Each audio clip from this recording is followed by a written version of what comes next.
Mes parents m'ont dit que ma sœur enceinte avait plus besoin de mon fonds d'études que moi et que je pouvais travailler pour payer mes études.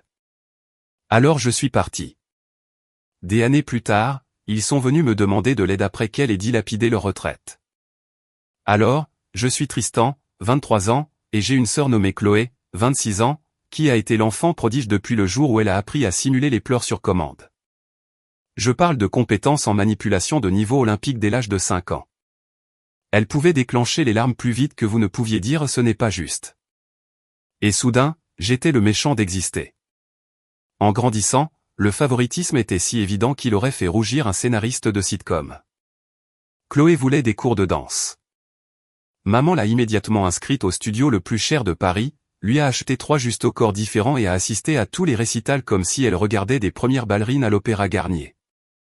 J'ai demandé des cours de guitare une fois et on m'a dit peut-être l'année prochaine. Une année prochaine qui s'est en quelque sorte étirée à jamais.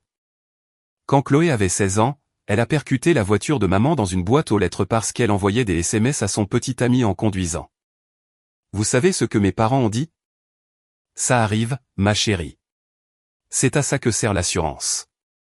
Je suis rentré 10 minutes après le couvre-feu de mon service à l'atelier de mécanique où je travaillais le week-end et j'ai été privé de sortie pendant 2 semaines pour être irresponsable et irrespectueux.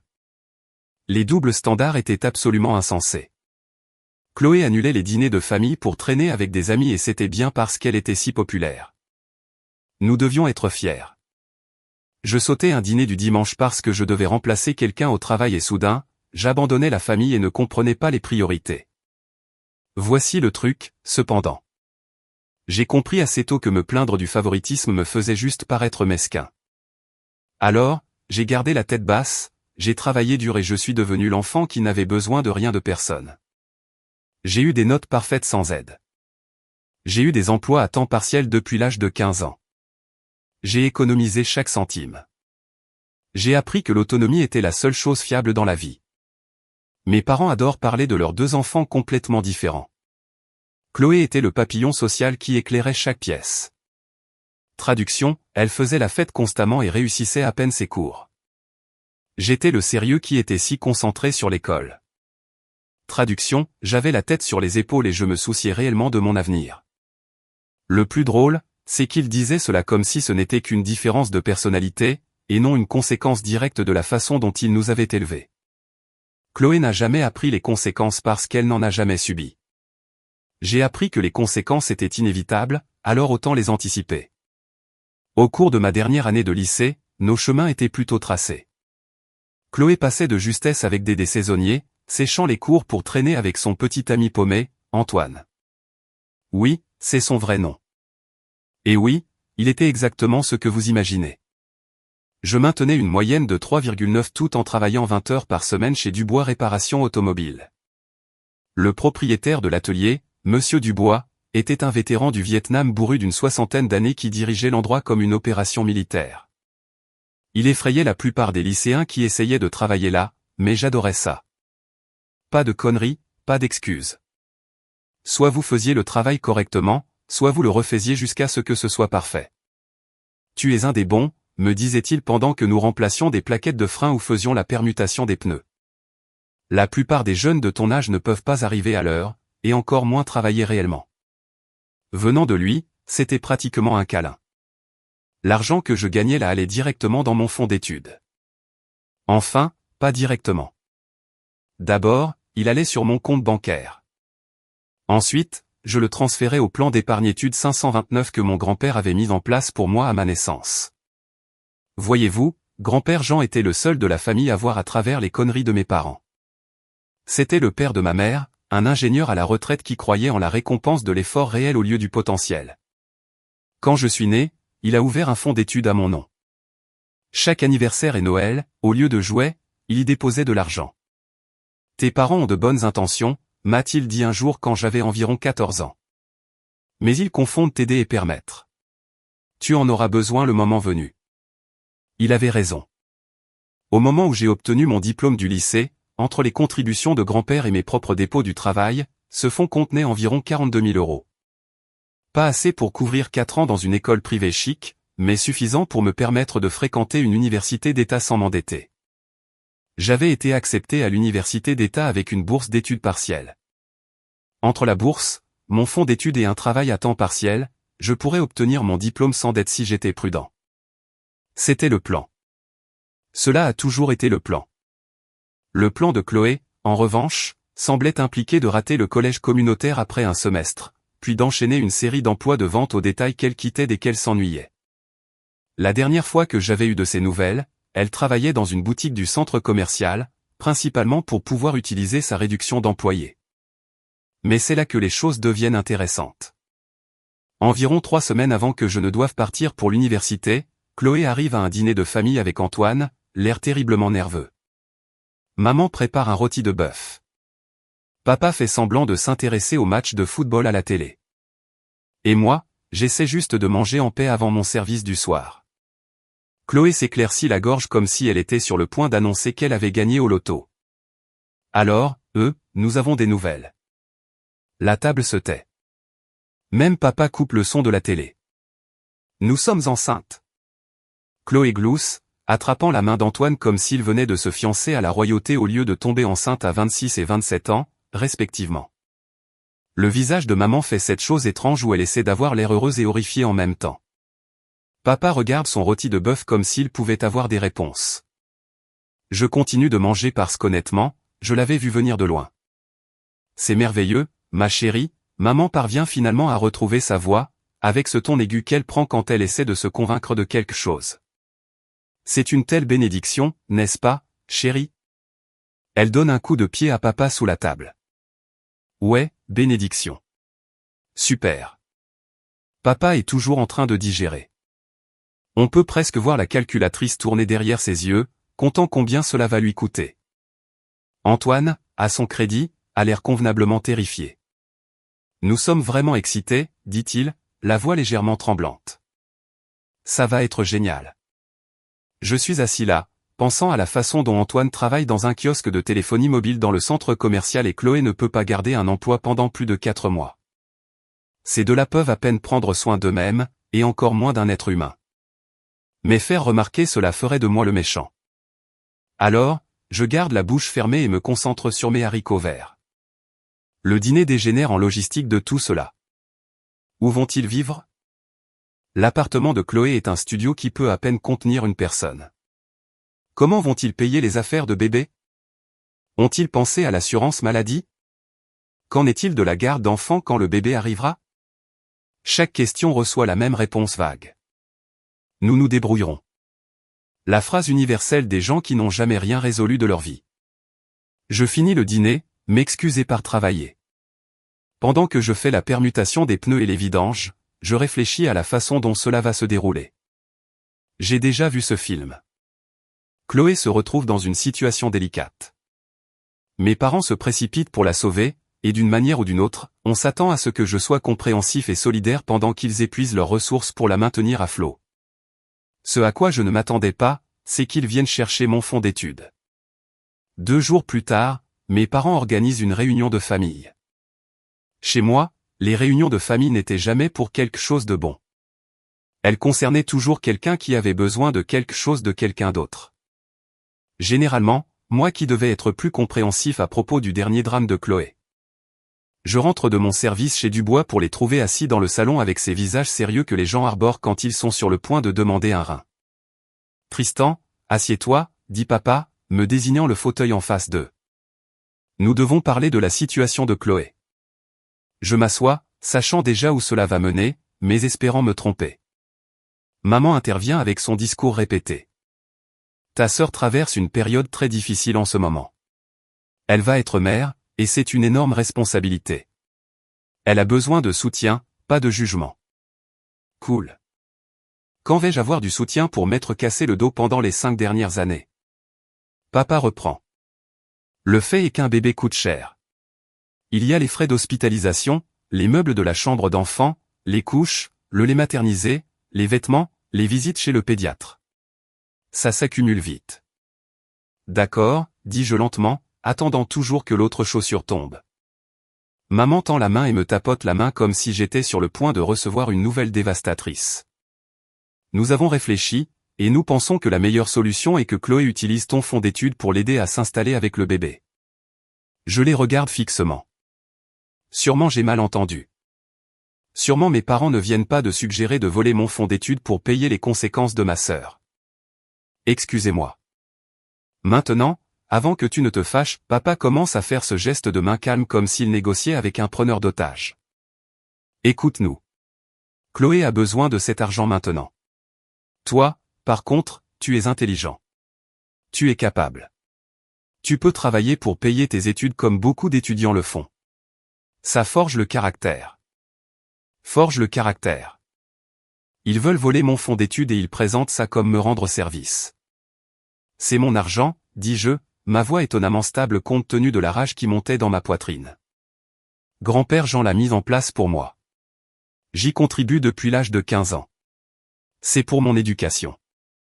Les yeux de maman deviennent larmoyants. Sa tactique signature. Tristan, s'il te plaît, ne sois pas égoïste. Ta sœur a besoin d'aide. C'est ce que fait la famille. Nous nous aidons les uns les autres. Aider les uns les autres. Quand exactement Chloé m'a-t-elle aidé avec quoi que ce soit? Ce n'est pas la question, dit papa sèchement. La question est qu'elle en a besoin maintenant. Tu peux obtenir des prêts étudiants comme tout le monde. Tu t'en sortiras très bien. L'audace est honnêtement impressionnante. Ils veulent que je m'endette pour la prochaine décennie afin que Chloé puisse meubler une chambre d'enfant pour un bébé qu'elle a fait avec son petit ami paumé. Non, dis-je simplement. Maman a l'air choquée, comme si le mot non ne faisait pas partie de son vocabulaire lorsqu'il s'agit des besoins de Chloé. Tristan, tu ne réfléchis pas correctement. Ta sœur va être mère. Un bébé a besoin de choses. Tu es jeune. Tu as toute ta vie pour rembourser des prêts. Et elle est plus âgée que moi. Elle a eu toute sa vie d'adulte pour ne pas tomber enceinte de quelqu'un qui peut à peine payer son propre loyer. Ce n'est pas mon problème à résoudre. Le visage de papa prend cette nuance spéciale de rouge. Cela signifie qu'il est sur le point de perdre les pédales. Tu aideras ta sœur. Nous sommes tes parents et nous te disons que c'est ce qui va se passer. Non, ce n'est pas le cas. Le fonds est à ton nom, mais nous sommes tes parents. Nous pouvons y accéder en ton nom jusqu'à tes 25 ans, dit maman, et je peux dire qu'elle a répété cette phrase. Voici ce qu'il ne savait pas. Grand-père Jean était plus intelligent que tous réunis.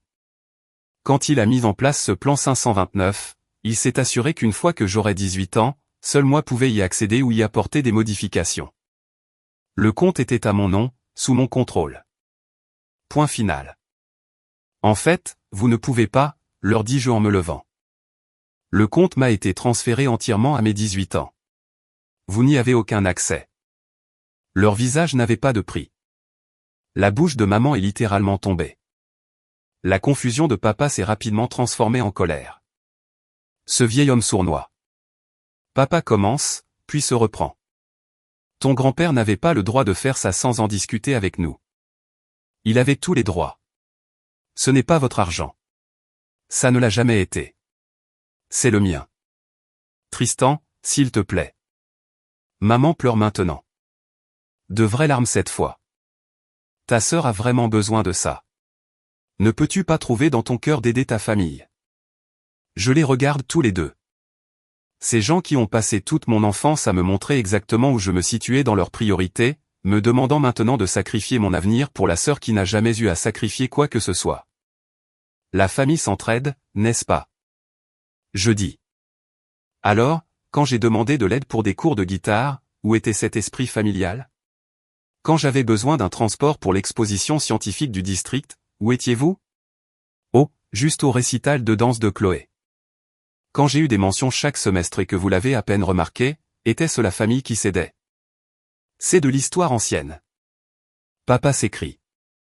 Arrête d'être dramatique. Non, c'est un schéma. Et j'en ai marre d'être celui qui doit comprendre le sacrifice et se plier pour que Chloé puisse continuer à faire de mauvais choix sans conséquence. Je sors du salon et me dirige directement vers ma chambre. Derrière moi, j'entends maman pleurer plus fort et papa dire quelque chose sur le fait de m'apprendre le respect. Je m'en fiche maintenant. Je fais un sac avec l'essentiel, attrape mon ordinateur portable et envoie un SMS à mon ami Julien. puis-je dormir chez toi quelques jours? Drame familial, comme toujours, mec. Porte déverrouillée. Avant de partir, je fais 3 choses. Premièrement, je me connecte à mon compte 529 et vérifie que seul moi peux y accéder.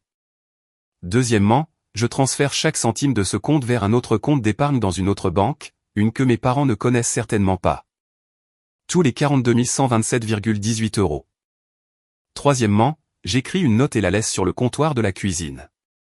Puisque Chloé a tellement besoin d'argent, et que je peux simplement travailler pour payer mes études parce que ça forge le caractère, j'ai rendu les choses plus faciles pour tout le monde. Le fonds a disparu. J'ai retiré chaque centime et les déplacé là où vous ne pouvez pas y toucher. Je paierai ma propre éducation avec mon propre argent, comme vous le vouliez. Considérez ceci comme ma démission de la fonction de plan de secours de la famille. Bonne chance avec le bébé. Je prends mes clés et sors, laissant mon téléphone derrière moi pour qu'il ne puisse pas me culpabiliser. Le trajet vers l'appartement de Julien est presque méditatif. Je suis calme d'une manière qui devrait probablement m'inquiéter. Pas de colère, pas de regret, juste cette clarté que j'avais enfin cessé de jouer à un jeu truqué. Julien me jette un coup d'œil et prend 2 sodas dans son frigo. Qu'est-ce qui s'est passé? Je lui raconte tout. L'annonce du dîner, la réunion de famille, la demande de mon fonds d'études, tout. Le visage de Julien passe par plusieurs expressions avant de s'installer sur le dégoût. Mec, il voulait que tu abandonnes ton argent d'études pour que ta sœur puisse acheter des berceaux pour bébé? Ouais, c'est grave, même pour ta famille. Julien et moi étions amis depuis le collège. Il avait assisté à suffisamment de dîners de famille et de fêtes pour savoir exactement à quoi ressemblait la dynamique de mon foyer. Il appelait ça la prise d'otages émotionnelle, ce qui était probablement la description la plus précise que j'ai jamais entendue. Alors, quel est ton plan? Demande-t-il. Finir l'été à travailler chez Dubois. Commencer l'université en août comme prévu. Ne jamais retourner dans cette maison. Tu as vraiment fini? J'ai vraiment fini. Fini. Les jours suivants furent paisibles. L'appartement de Julien était un petit 2 pièces qu'il partageait avec notre ami commun, Thomas. Ils avaient tous deux obtenu leur diplôme l'année précédente et travaillaient à plein temps tout en suivant des cours au collège communautaire. Ce n'était pas luxueux, mais c'était sans drame, ce qui le rendait meilleur que n'importe quel hôtel 5 étoiles. J'ai acheté un nouveau téléphone avec un nouveau numéro, ne l'ai donné qu'à mon employeur, Julien, Thomas et quelques autres amis proches qui ne le divulgueraient pas à mes parents. J'ai ouvert un nouveau compte bancaire dans une institution complètement différente et j'y ai transféré tout mon argent. Monsieur Dubois a remarqué que quelque chose était différent quand je suis arrivé pour mon service ce lundi-là. Ça va, gamin? On dirait que tu as dormi dans ta voiture. Affaire de famille. Je crache chez des amis pendant un moment. Il m'a étudié pendant un long moment. Dubois avait cette façon de lire les gens qui venaient probablement de ses jours militaires. Tes parents te donnent du fil à retordre à propos de l'école? Quelque chose comme ça. Il hocha la tête lentement. Quand je suis revenu du Vietnam, mon vieux voulait que je reprenne sa quincaillerie. Il avait toute ma vie planifiée. J'ai rejoint l'armée à la place et il ne m'a pas parlé pendant 2 ans. Est-ce qu'il a fini par changer d'avis? Il lui a fallu un certain temps pour réaliser que je ne demandais pas la permission de vivre ma vie. Il me tapota l'épaule. Parfois, la meilleure chose que vous puissiez faire pour la famille est de leur montrer que vous n'êtes pas leur propriété. Maintenant, au travail. Ces plaquettes de frein ne vont pas se remplacer toutes seules. Travailler m'a gardé sain d'esprit. Entre mes quarts de travail chez Dubois et des petits boulots de réparation de voitures pour les gens du quartier, j'amassais beaucoup d'argent. À la fin de l'été, j'avais économisé 6 000 € supplémentaires en plus de mon fonds d'études. Pas mal pour 3 mois. J'ai appris par la sœur de Julien, qui était amie avec Chloé sur les réseaux sociaux, que mes parents perdaient la tête en essayant de me retrouver. Ils étaient allés chez Dubois Réparation Automobile, mais monsieur Dubois leur avait dit que j'avais démissionné. Je n'avais pas démissionné, et ils ne savaient pas où j'étais allé. Ils avaient retrouvé quelques-uns de mes amis, mais tout le monde a fait semblant de ne pas savoir. Chloé aurait apparemment fait une crise lorsqu'elle a réalisé que le fonds d'études avait réellement disparu. Elle a publié une longue diatribe sur les réseaux sociaux à propos de membres de la famille égoïste et d'être abandonnés en son temps de besoin. Les commentaires étaient principalement ses amis qui convenaient que j'étais horrible, mélangé à quelques personnes qui faisaient remarquer que peut-être elle aurait dû penser aux finances avant de tomber enceinte. Ma mère a essayé d'appeler tous les numéros qu'elle avait pour moi. Ils étaient tous déconnectés ou appartenaient à des gens qui n'avaient aucune idée d'où j'étais. Papa aurait apparemment menacé de me signaler comme personne disparue, mais j'avais 18 ans et j'étais légalement autorisé à partir, donc cela n'a abouti à rien. La seule personne qui connaissait toute la vérité était grand-père Jean. J'étais allé chez lui un samedi pour tout expliquer. Il vivait à environ 1 heure de route dans cette petite maison qu'il avait construite lui-même dans les années 70. Je l'ai trouvé dans son atelier, travaillant sur une sorte de nichoir en bois avec sa précision méticuleuse habituelle. Je me demandais quand tu allais te montrer, dit-il sans lever les yeux de son ponçage. Ta mère m'a appelé 6 fois cette semaine pour me demander si je savais où tu étais.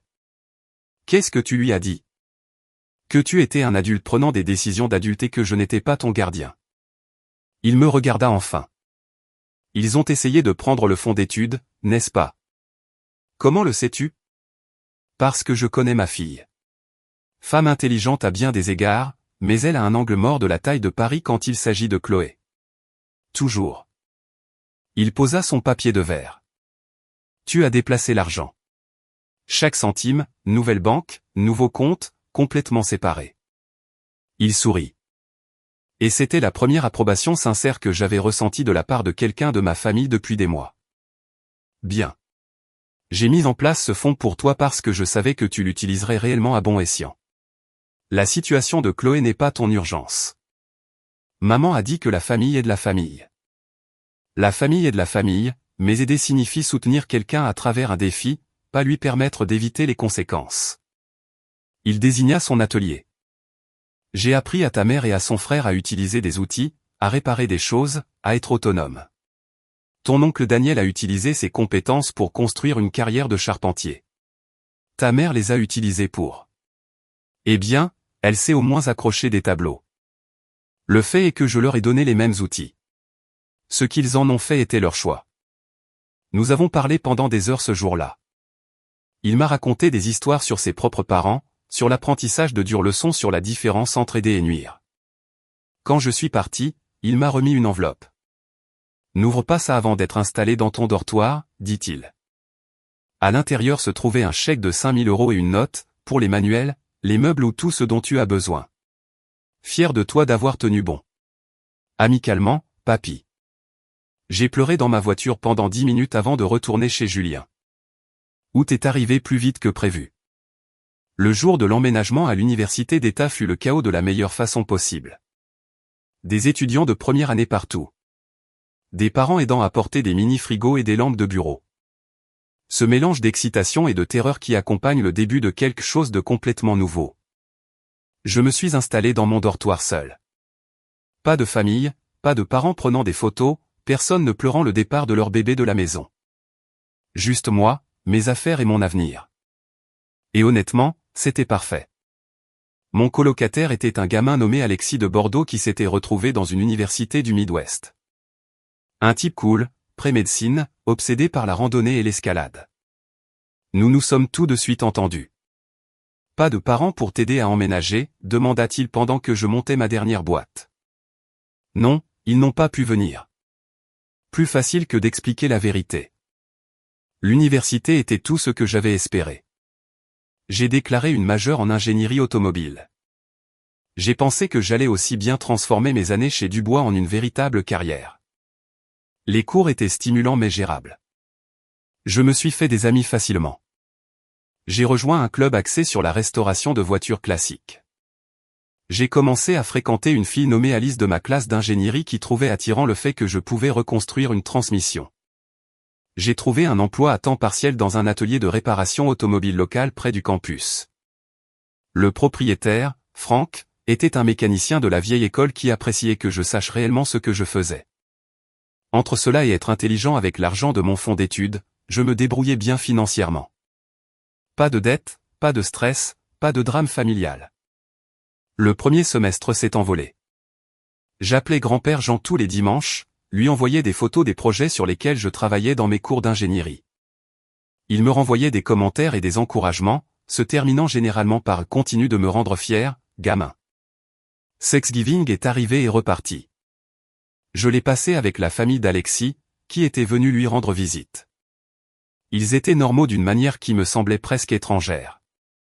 Des parents qui traitaient leurs enfants comme des individus, des frères et sœurs qui semblaient réellement s'aimer. Des conversations au dîner qui ne dégénéraient pas en culpabilisation ou en manipulation. Les vacances de Noël. J'ai pris des cars supplémentaires au garage de Franck. J'ai gagné beaucoup d'argent.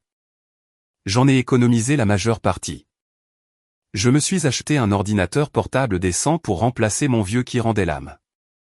Je ne suis pas rentré à la maison. Je n'ai pas appelé. J'ai envoyé une carte à grand-père Jean et une photo de mon bulletin de notes du semestre d'automne. Des A partout. Sa réponse, c'est ce qui arrive quand on investit en soi plutôt que dans les mauvaises décisions des autres. Fier de toi. J'ai appris par le bouche à oreille, par le biais de la sœur de Julien qui suivait les réseaux sociaux de Chloé, que Chloé avait eu son bébé juste avant Noël, une fille. Elle l'a nommé quelque chose de tendance que j'ai immédiatement oublié. Les photos montraient Chloé et Antoine l'air épuisés et dépassés. Mes parents planant en arrière-plan de chaque cliché, faisant clairement la majeure partie des soins du bébé. Maman publiait apparemment pendant les vacances des statuts Facebook passifs-agressifs sur les membres de la famille qui abandonnent leurs proches pendant les moments importants et la vraie signification de la loyauté familiale.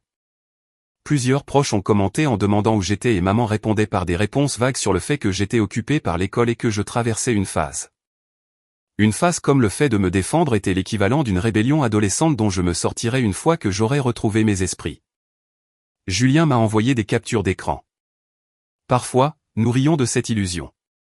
Chloé publiait constamment sur la vie de mère célibataire, même si elle avait Antoine et nos parents qui l'aidaient, et sur la façon dont on découvre qui est sa vraie famille quand les temps sont durs.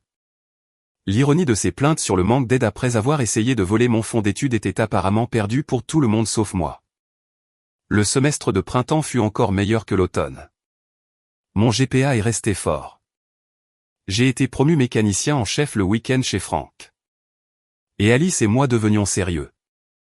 La vie était belle d'une manière qu'elle n'avait jamais été auparavant. Cet été-là, je ne suis pas rentré chez moi. J'ai obtenu un stage dans une entreprise de fabrication de pièces automobiles.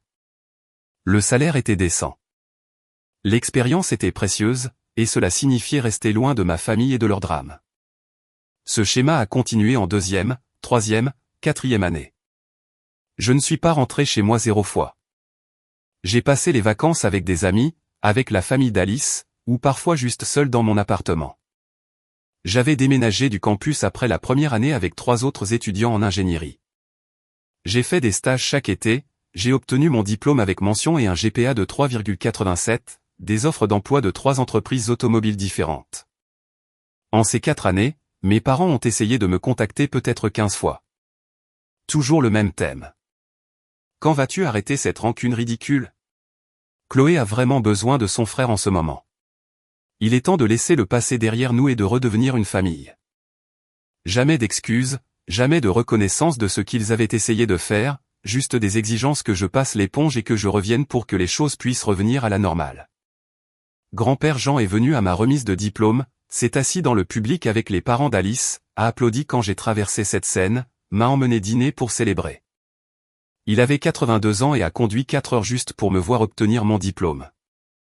Ta mère m'a appelé la semaine dernière, a-t-il dit en mangeant des steaks ce soir-là. Elle voulait savoir si j'allais à ta remise de diplôme. Je lui ai dit que je ne la raterais pour rien au monde. Elle a demandé si elle pouvait venir avec moi.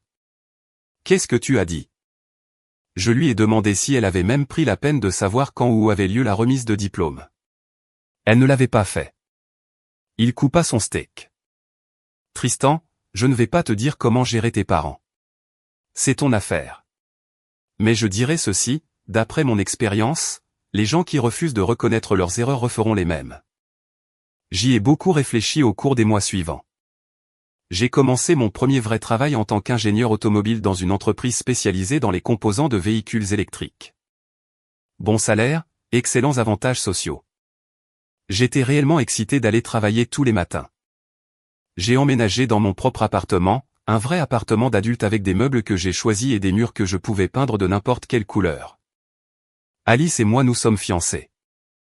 Elle terminait sa maîtrise en génie mécanique. Nous parlions d'acheter une maison dans quelques années, peut-être de fonder une famille, finalement des choses de la vie adulte normale. Et je ne pensais plus du tout à mes parents ou à Chloé. Ils étaient juste des gens que je connaissais autrefois, des personnages d'une vie passée qui n'avaient rien à voir avec mon présent. 5 ans après avoir quitté cette maison, tout a changé. Cela a commencé par une demande d'amis sur LinkedIn. Chloé. Je l'ai ignorée. Puis est venu un message Facebook d'elle. J'avais gardé un profil minimal juste pour rester connecté avec des amis du lycée, mais j'avais bloqué ma famille il y a des années. D'une manière ou d'une autre, elle avait réussi à le contourner avec un nouveau compte. Le message était long. Quelque chose sur l'espoir que nous puissions renouer, et que trop de temps s'était écoulé, et que la famille ne devrait pas rester séparée comme ça. Je l'ai supprimé sans lire tout le message. 2 jours plus tard, j'ai reçu un appel au travail. La réceptionniste l'a transféré avant que je ne puisse l'arrêter. Tristan Martin, c'est votre mère. J'aurais dû raccrocher immédiatement. Au lieu de cela, la curiosité l'a emporté. Que voulez-vous? Sa voix était différente. Plus âgée, fatiguée. Tristan, s'il vous plaît, ne raccrochez pas. J'ai besoin de vous parler. C'est important. Si c'est encore pour me culpabiliser à propos de Chloé. Ce n'est pas à propos de Chloé. Enfin, si. Mais pouvons-nous s'il vous plaît nous rencontrer juste une fois? Je promets que je vous laisserai tranquille après si c'est ce que vous voulez. Quelque chose dans sa voix m'a fait hésiter. Pas la manipulation à laquelle j'étais habitué, mais un véritable désespoir. Contre mon meilleur jugement, j'ai accepté de la rencontrer dans un café près de mon bureau.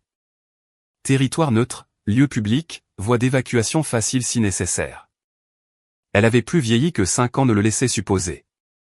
Les cheveux plus gris, plus de rides autour des yeux, les épaules affaissées d'une manière qui suggérait qu'elle portait un poids qui n'était pas physique. Nous nous sommes assis avec nos cafés dans un silence gênant. Elle ouvrait la bouche pour parler, puis s'arrêtait comme si elle avait répété ça mais avait oublié ses répliques. Je ne vous donne pas d'argent, dis-je, coupant enfin la tension. Quoi que ce soit, si cela implique de l'argent, la réponse est non. Elle tressaillit. C'est juste. Je le mérite. Cela m'a décontenancé. Pendant toutes mes années d'enfance, je n'avais jamais entendu ma mère admettre qu'elle méritait quelque chose de négatif. Votre père et moi avons des problèmes, dit-elle doucement. Des problèmes financiers. De gros problèmes. Nous pourrions perdre la maison. D'accord, dis-je prudemment. Et que voulez-vous de moi? Je ne demande pas d'argent. Je voulais juste que vous entendiez cela de ma part avant de l'entendre de quelqu'un d'autre. Elle serra ses mains autour de sa tasse de café. Chloé vit avec nous depuis la naissance de sa fille. Elle et Antoine se sont séparés environ 8 mois après la naissance du bébé. Elle est revenue temporairement à la maison et n'est jamais partie. C'est regrettable, mais ce n'est pas mon problème. Je sais. Je sais que ce n'est pas le cas. Je ne vous demande pas de le réparer. J'essaie juste d'expliquer ce qui s'est passé. Elle prit une inspiration tremblante. Au cours des 5 dernières années, Chloé nous a pris de l'argent. Beaucoup d'argent. Au début, c'était pour le bébé. Des couches, du lait maternisé, des visites chez le médecin, des choses comme ça. Mais ensuite, c'est devenu tout. Garderie, préscolaire, vêtements, jouets, activités. Chaque mois, il y avait quelque chose de nouveau dont elle avait besoin. J'ai attendu. Il devait y avoir plus. Nous ne nous sommes pas rendus compte à quel point cela s'accumulait. Votre père et moi travaillions encore tous les deux et nous pensions que nous aidions en étant de bons grands-parents et parents, mais Chloé ne prenait pas seulement ce que nous lui donnions. Les mains de maman tremblaient maintenant. Elle avait accès à nos comptes bancaires pour payer des choses pour le bébé. Nous pensions que nous pouvions lui faire confiance. Elle retirait de l'argent, achetait des choses dont nous ne savions rien en utilisant nos cartes de crédit, puis ne payait que les minimums. Combien, ai-je demandé? En 5 ans? Elle regarda son café. Environ 180 000 €. J'ai éclaté de rire. Je ne pouvais pas m'en empêcher. Vous avez donné 180 000 € à Chloé? Nous ne lui avons pas donné. Elle l'a pris. La majeure partie, nous ne le savions même pas avant le mois dernier, lorsque votre père a été appelé au RH. L'entreprise réduit ses effectifs. Il est contraint à une retraite anticipée. Quand nous nous sommes assis pour examiner nos comptes de retraite afin de comprendre nos finances. Elle s'interrompit. Laissez-moi deviner. Vide. Elle hocha la tête. Elle avait eu accès d'une manière ou d'une autre. Elle a pris presque tout. Nous ne comprenons toujours pas comment elle a fait techniquement, mais l'argent est parti. Quand nous l'avons confrontée, elle a dit qu'elle en avait besoin pour subvenir aux besoins de sa fille et que nous aurions dû mieux la soutenir de toute façon. L'audace de cette femme, ma sœur, pas ma mère. Bien qu'honnêtement, la pomme n'est pas tombée loin de l'arbre. C'est regrettable, ai-je répété. Mais je ne comprends toujours pas pourquoi vous me dites cela. Parce que je réalise maintenant que ce que nous vous avons fait était mal. Ses yeux étaient larmoyants. Nous avons essayé de prendre votre fonds d'études pour Chloé, et quand vous ne nous avez pas laissé faire, nous nous sommes dit que vous étiez égoïste. Mais vous n'étiez pas égoïste. Vous vous protégiez de devenir ceci. Elle fit un vague geste vers elle-même. Nous avons permis à Chloé toute sa vie, et maintenant nous sommes ruinés et sur le point de perdre notre maison parce que nous ne lui avons jamais appris que les actions ont des conséquences.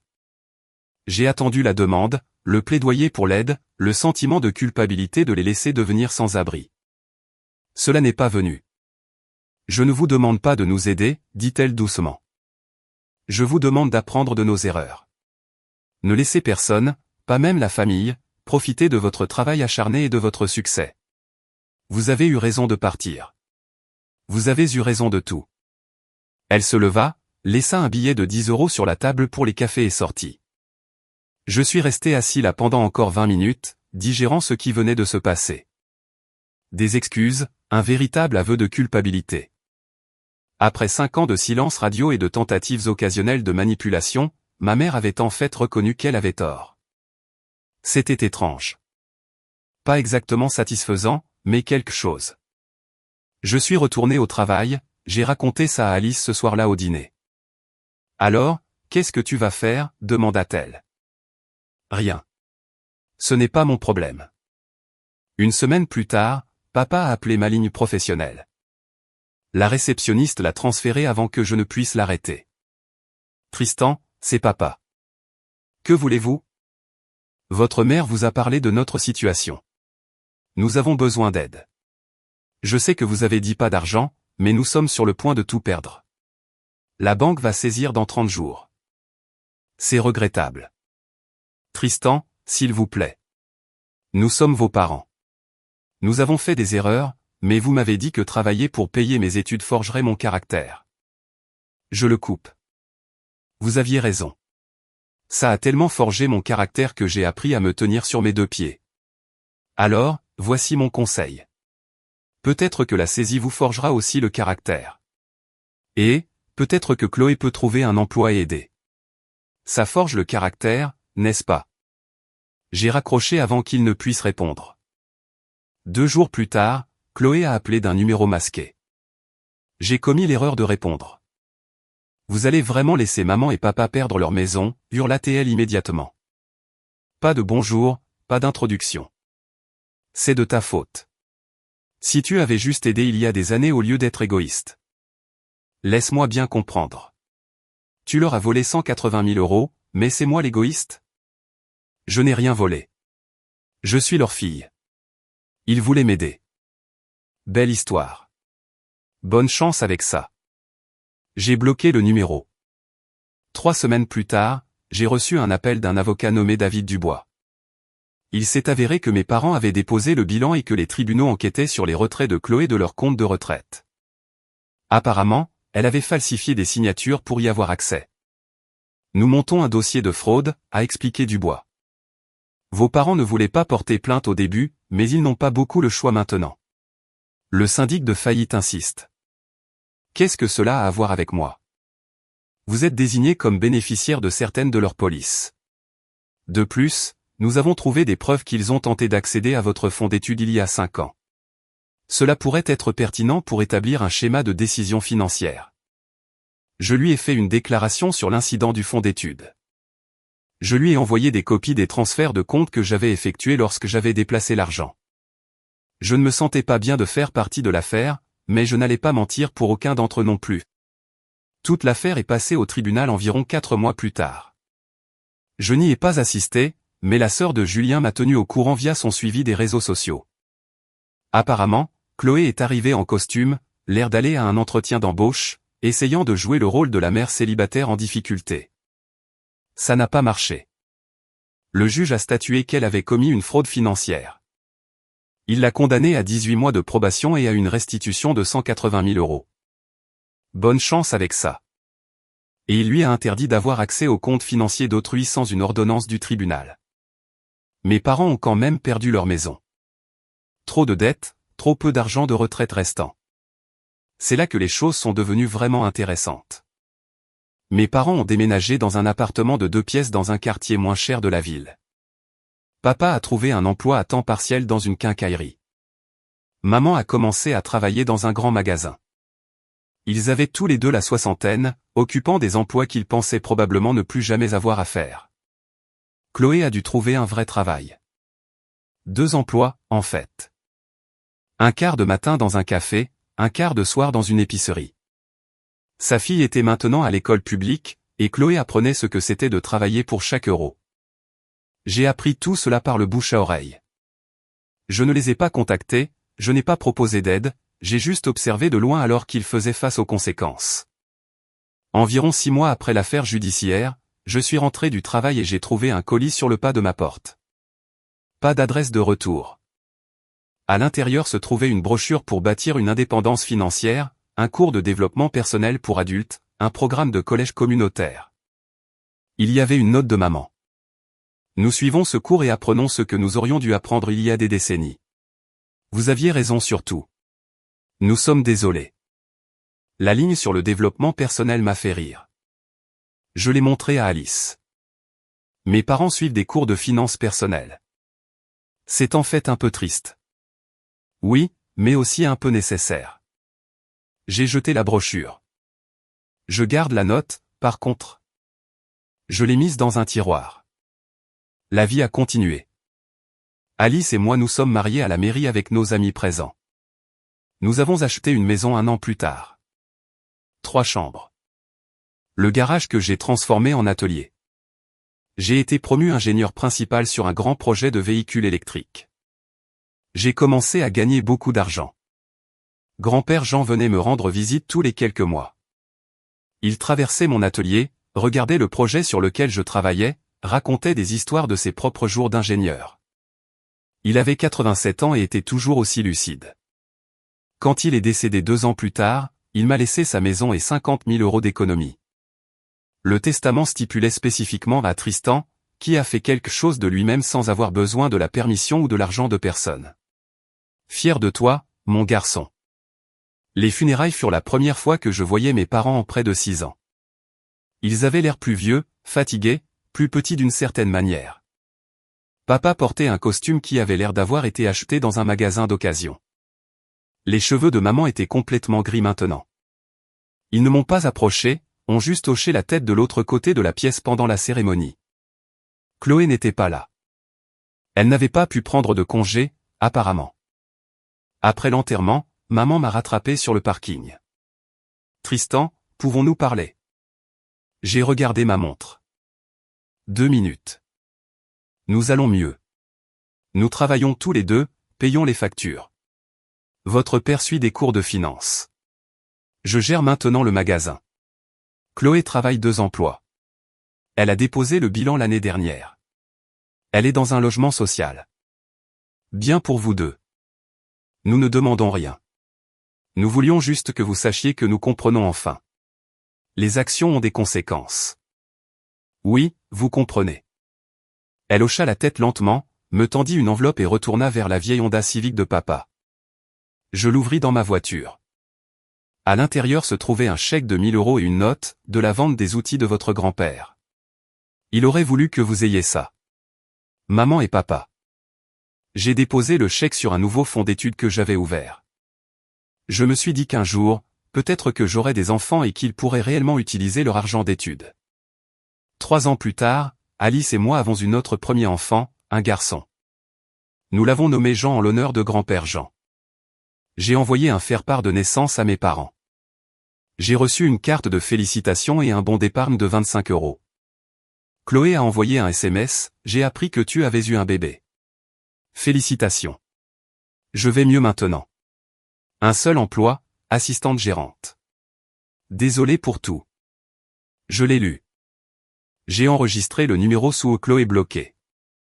Mes parents ont continué à envoyer des cartes de vœux. De petits cadeaux pour Jean. Un animal en peluche. Un livre. 20 €. Ils n'ont jamais insisté pour des visites. Juste des gestes silencieux disant qu'ils étaient là si je le voulais. Le mois dernier, papa a envoyé un email. Objet, mise à jour. Ta mère et moi avons pris notre retraite l'année dernière.